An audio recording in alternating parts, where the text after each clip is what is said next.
2,000 years, traders from Persia, Africa, India, Arabia, and Portugal have been coming to this island, laden with exotic goods from the furthest reaches of the East and the West. In this bazaar, I've come to Zanzibar, and I'm going to find some of the precious goods the old traders may have left behind. Hi. Hi! How are you? Have you been left behind? Yes.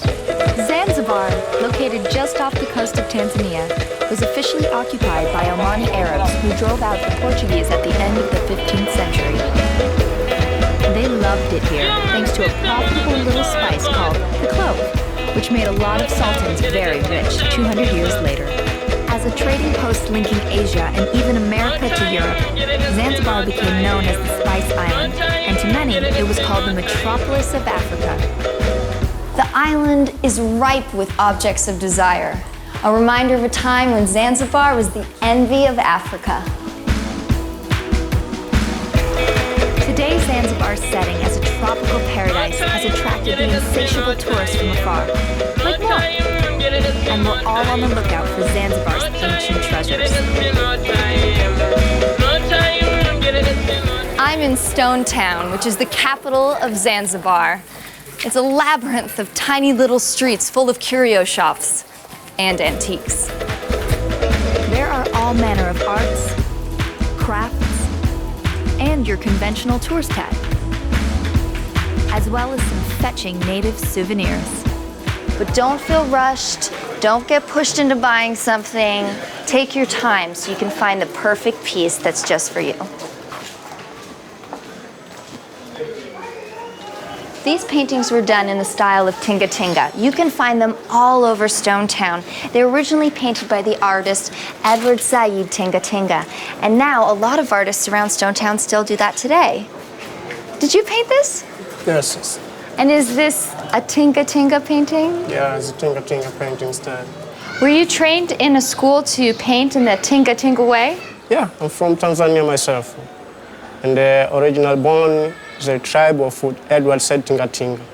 Our grandfather, Edward Tinga Tinga. Wait. Your grandfather is Edward, like the Edward Said Tinga Tinga? Yeah, my father, he called Edward Tinga Tinga uncle. Well then, you must be able to tell me the story about this painting. Yeah, the story of this painting is kind of like something people celebrate, something the finish or child finishes school well. School's out for the summer dance. Yeah. Amazing. Here is a dancing style. This is Tinga Tinga dancing style. Oh, so there's not only painting Tinga Tinga, there's a dancing style Tinga Tinga. Yeah. Are they always bright colors in Tinga Tinga paintings? Yeah, we include a little bit acrylic with kerosene oil. That is why it's making shine like this thing. Oh. Yeah. How much would a painting like this cost me? This size is cost $400. $400? And what about the little one? The little one like this one, $100. $100. And the easy carry, we take it off the frame and then we roll it, we put on the tube. Okay, so I can take it home on the plane with me very easily. Yeah. Oh. Thank you so much for showing me your paintings. I really appreciate it. Thank you, too. I feel like I've been shown the Tinga Tinga way.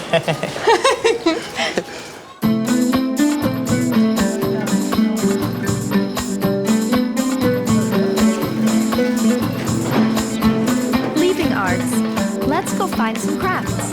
And Al-Tamimi's curio shop has them by the truckload. It's a wonderland of Arab, East African, and colonial ornaments which reflects the eclectic Zanzibari mode. Shirazi copper plates, traditional lanterns, and Tanzanian spice boxes. Al-Tamimi has collections from all cultural corners of the globe. Izdi Al-Tamimi shows me around. I would love to see something that's typical Zanzibari. We have those one Zanzibar chest. It has different sizes. It has small, large, and general size.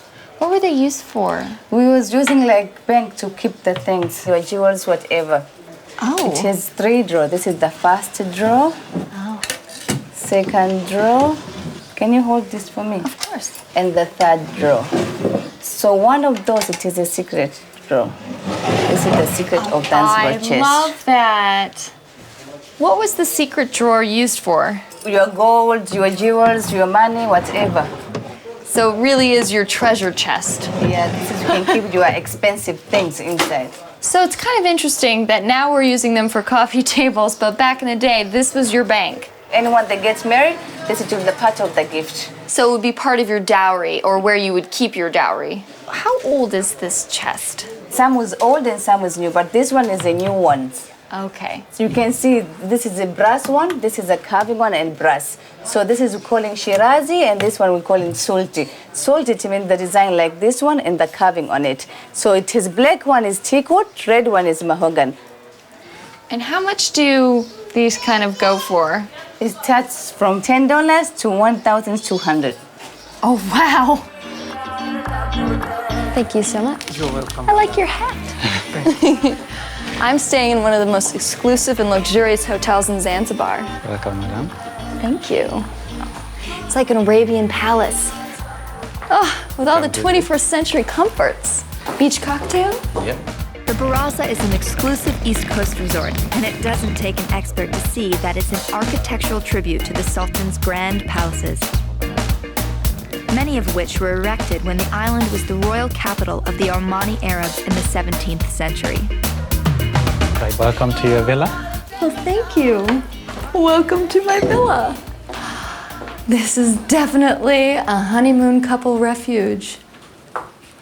A sultan's bed. Waterfront view. Oh, and I'll just walk through my keyhole to my four-poster bed. And very romantic flowers. And I'm sensing the pièce de résistance. The bathtub! Oh, I'm sorry. I just need some curtains on my bathtub. Time for a swim!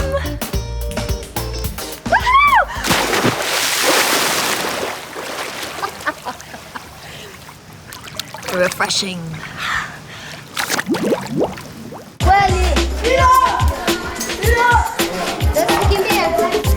One of the most valued antiques on the island are the great Zanzibari doors. Ooh, look at this one. You can tell just how big these doors really are when you stand right beside them. Carved doors were a status symbol back in the day for the Arab and Indian merchants of Stone Town, and you could tell just how wealthy they were by the ornateness and the creativity of the carvings. That one looks like it hurts.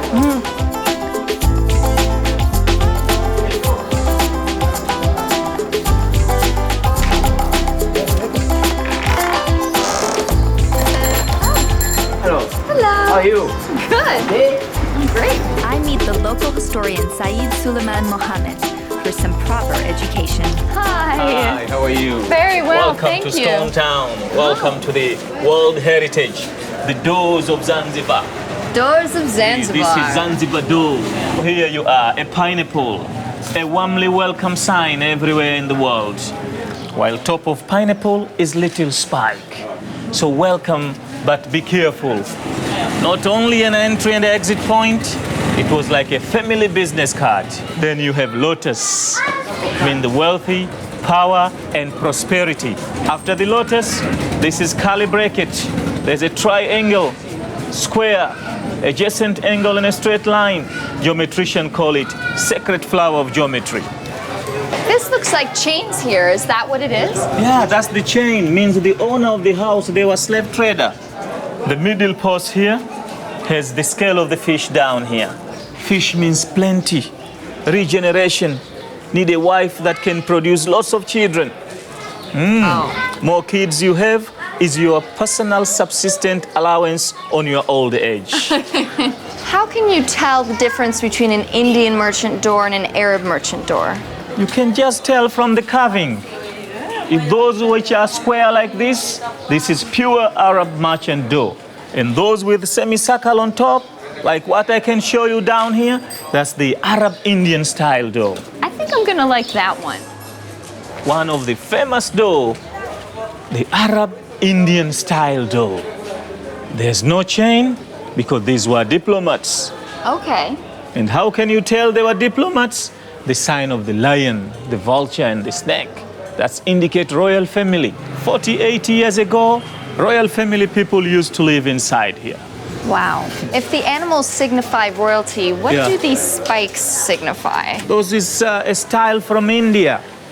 In old ancient India, when family fought one another, the tribe, they used to train battle elephant. They could smash the fortresses and invade. You are rich, you have lot of money, lot of business, you add lots of brass in your door. Lots of adornments. Yeah, That would hurt. yeah, it's hard. I would not want to run into that after a night on the town. Me too, but it's wonderful. Said reserves the most historical and precious doors to last. Welcome on board. You can see that's the privilege you have today. Not every tourist can see that. This is really antique Zanzibar doors. How old is this? This is over 300 years old. That's why it's kept in a special care. How much is this one? Approximately $35,000, $40,000. Really antique. Wow, I feel like I've walked into an Indiana Jones tomb, all these treasures. Yeah, you are right. If the island was as magnificent as these doors are, I can't imagine what it looked like in its heyday. Look at this door. Yeah, very old Zanzibar style door with a lot of brasswork. This is the sign for rich. Very old Zanzibar door. Very old. Is this your favorite door? That's my favorite. The door is such a prized antique that there are few of them left. So local craftsmen reproduce them instead. I visit a modest workshop in Kidimni. All manner of chisel are used, rounded-edged, mortise, flat, pounded by a wooden baton around sketched geometric designs, half crafted by technical drawing and half by eye. There are 15 craftsmen in this workshop, and they all split up the work depending on what kind of Zanzibari door they're doing. The designs range from floral to different inspiration from history books. You can get one between $1,000 and $5,000, and the reason why they're so expensive is they can take up to several months to make. The best doors are made with teak wood, called minga in Kiswahili, because there's no wood to be found in Zanzibar, so it all has to be imported. And that kind of looks like, it looks like a pineapple design. Welcome, but beware. The lack of wood on the island is due to the great clearance of land, which made way for the Arab spice plantations back in the 19th century. Look at this! My own Zanzibari door. So when you go home, you can still have your door to Zanzibar.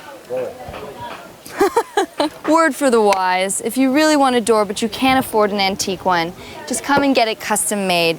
And a medium quality one runs for about $2,500. But I can't afford that door either, so this will fit in my suitcase. I think this is a good idea. Can I give you 70,000 shillings for it? Yes? Oh, good. My door to Zanzibar. My cute little door only cost me around $45.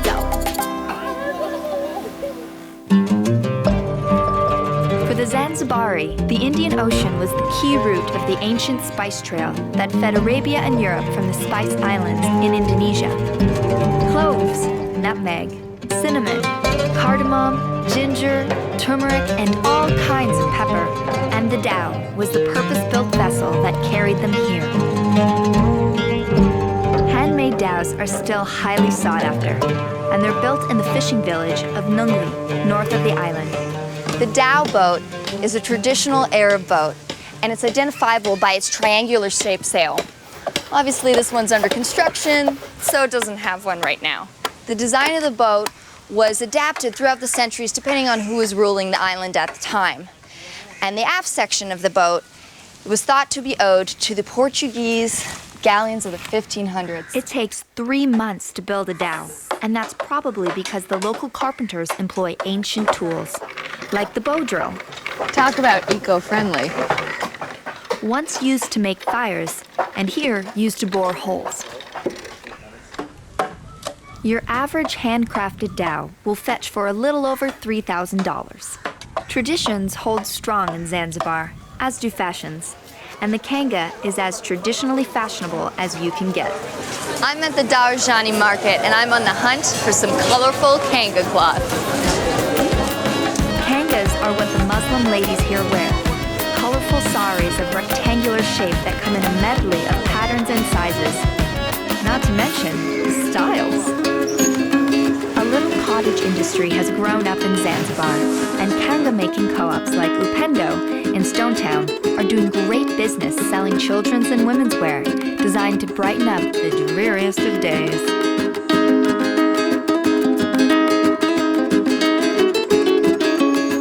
Walking around the market, the buildings might be a little gray, but the women definitely aren't. All the kangas are so beautiful. The kanga appeared in its present form back in the early 1900s. Around this time, former slaves and their freeborn children were beginning to adopt more liberal fashions, which had formerly been forbidden. Zanzibari women tend to have a more conservative style for their kangas. Because Zanzibar is a predominantly Muslim country, they'll often have manjina slogans that are directly sourced from the Quran. You can kind of see them here, but these ones are actually Swahili. I'm sorry. Can I have help? I've heard that when a woman gets married, her husband-to-be has to give her 50 kangas. This one. This one. I have no idea how to put this on. Kanga is 4 meters long, and you're supposed to cut it in half. So one part is for your top, and one part is for your bottom. Here we go. Woo. That is a big kanga right there. This kanga. Okay. Oh, okay. Oh. Designers have gotten so creative with their kangas that they've brought them into the mainstream fashion world. I visit a designer who has introduced African raw materials like kanga, kitenge, and Maasai fabrics into the Western fashion world. Her unique creations have not only brought the rich and famous to the island, but they have also taken East African women's wear into our style-conscious 21st century. I'm here with Doreen Mashika, a local Zanzibari designer. Thank you for having me in your store. You're welcome. Thanks for coming. I'm just noticing as I'm walking around Stonetown here, you know, the busy streets and all the curio shops, and it's all kind of cluttered and busy and colorful, and then you walk in here and I feel like I'm in a store in New York or London. Well, this is part of Zanzibar, I must be very honest. There's a little bit of everything, but I'm very glad that you stumbled through this shop. Are these all kanga materials? These are kitenge materials. It's kitenge, chitenge. These are found mostly in the northern part of Tanzania, as it's much cooler. But then you also have kanga, which I also use on scarves. And I also basically use silk, whereby we would print the kitenge material, print onto silk, to just have a diversity of different materials. It's so nice because I think the clothes are almost a vehicle to transport from the traditional to the modern, but still keep that rich culture inside. I came to a point where I felt like I want to export this fabric to show the world it's not only carrying babies on the back, but there's more you can do with it. And I think you've seen it this summer. All the big designers just have it, and they'll have it next year. Without Africa, there's really very limited fashion. I'm going to turn on my own mashika. I'm going to try it on. Oh, can I try on some? Obviously, yes, you can, please. Oh, I'm very excited. I think I like that one. I really like all these colors. They're so good. And I love the little keyholes she's put in the back here. But it's not too low, so that you can still wear your bra. It doesn't show anything in the back. And the netting and embroidery on the front, very island appropriate. Beautiful, beautiful, beautiful. And maybe a little cute skirt to wear around the resort.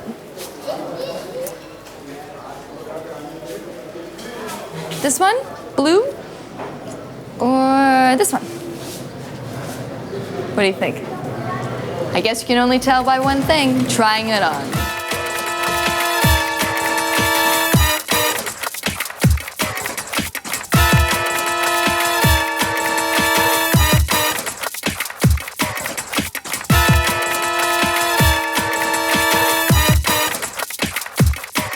Rainbow Spa in Stonetown uses spices in its therapeutic body scrubs, and I can't resist having one after my day's adventure.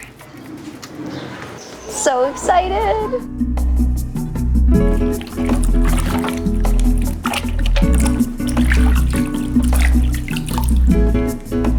This is a flower. You have to smell it.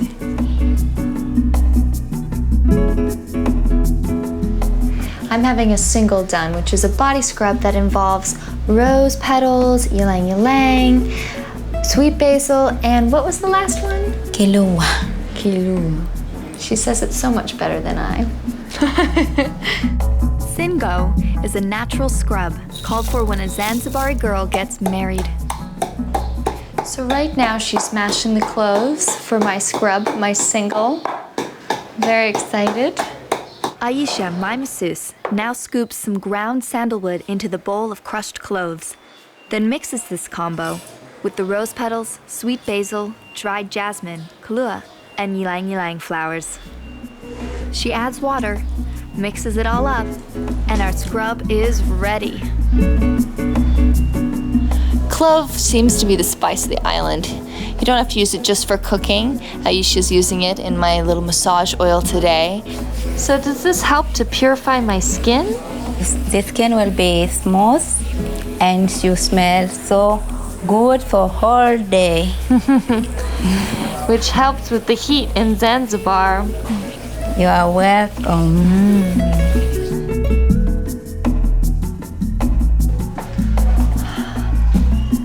If you want to take a little piece of Zanzibar home with you, the coconut and clove massage oil is perfect.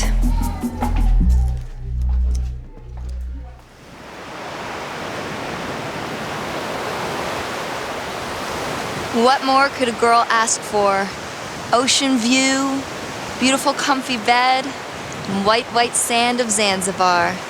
Oh, and my private butler, Zuh.